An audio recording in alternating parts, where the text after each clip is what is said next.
नमस्कार साथियों। तो फिर से एक नई वीडियो में आपका स्वागत है और आज हम आपको कराने वाले हैं मोहल्ले की सफाई हेतु नगर निगम अधिकारी को जो है पत्र कैसे लिखा जाता है और ये आपकी परीक्षाओं में 8 नंबर में पूछा जाता है। और आज हम आपको इसको अच्छे से बताने वाले हैं। इसी प्रकार आपको लिखना है आपकी परीक्षाओं में और अपनी कॉपी में जरूर नोट करना है। और यदि आप इस चैनल पर नए हो तो प्लीज चैनल को सब्सक्राइब कर लेना, वीडियो को लाइक कर देना। और आइए तो बिना देखे वीडियो को स्टार्ट करते हैं। तो सबसे पहले आपको लिखना क्या पड़ता है कि सेवा में, यानी कि आपको अपना कार्य करवाना है। तो सेवा में मुख्य नगर अधिकारी, नगर निगम मथुरा उत्तर प्रदेश, यानी कि आप जहां रहते हैं उस जगह का आपको एड्रेस डालना है। जैसे कि नगर निगम मथुरा, जैसे कि मैं मथुरा में रहता हूं तो मैंने वहीं का एड्रेस डाला है। और आप किस स्टेट में रहते हैं उसका नाम भी आप डाल सकते हैं। फिर आता है आपका विषय। आपका विषय क्या है? तो विषय है मोहल्ले की सफाई हेतु, यानी कि आपको इसमें क्या लिखना पड़ता है। चाहे आप जो है छुट्टी लेने के लिए प्रिंसिपल को लिखते हैं, क्या लिखते हैं, एप्लीकेशन लिखते हैं, तो उसमें आपको क्या डालना पड़ता है, यहाँ पे डालना पड़ता है आपको प्रधानाचार्य। नीचे आपको जो है स्कूल का नाम डालना पड़ता है, नीचे आपको उसके विषय डालना पड़ता है। ऐसे ही आपको ये जो है सेम हर जगह लिखना पड़ता है। चाहे आप जो है बैंक में खाता खोलने के लिए लिखते हैं कोई एप्लीकेशन, तो आपको यहाँ पर डालना है शाखा प्रबंधक, उस बैंक का नाम डालना है और यहाँ पर जो है आपको विषय डालनी है। तो ये सभी में आपको याद रखना है, ये आपको लिखना ही पड़ता है। फिर आता है महोदय। तो महोदय यानी कि एक आप जो है उनसे निवेदन कर रहे हैं, सर विनम्र निवेदन है कि आजकल मथुरा नगर की सड़कों पर साफ सफाई व्यवस्था संतोषजनक नहीं है। यानी कि आपने जो है नगर निगम अधिकारी को विनम्र निवेदन किया, उनसे उन्हें बताया एप्लीकेशन में कि आजकल जो है मथुरा नगर की सड़कों पर क्या है, साफ सफाई की व्यवस्था जो है अच्छी नहीं है। नगर की सड़कों पर सर्वत्र गंदगी फैली हुई है। सर्वत्र का मतलब होता है बहुत ज्यादा गंदगी फैली हुई है।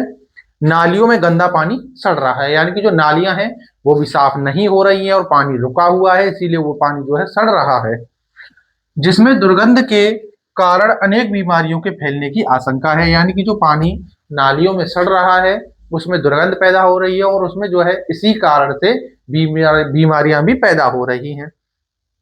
गंदगी के कारण मच्छर मच्छर पैदा हो रहे हैं।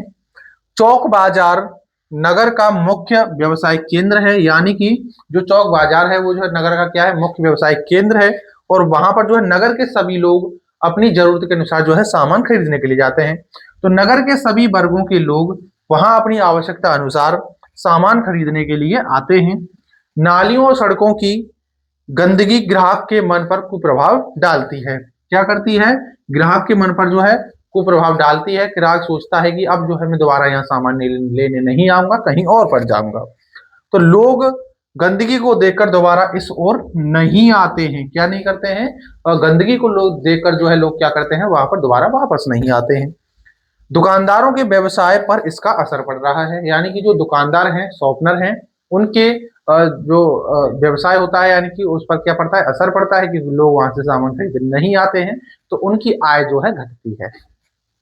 फिर आता है, अतः आपसे विनम्र निवेदन है कि इस अवस्था की ओर विशेष ध्यान दिया जाए।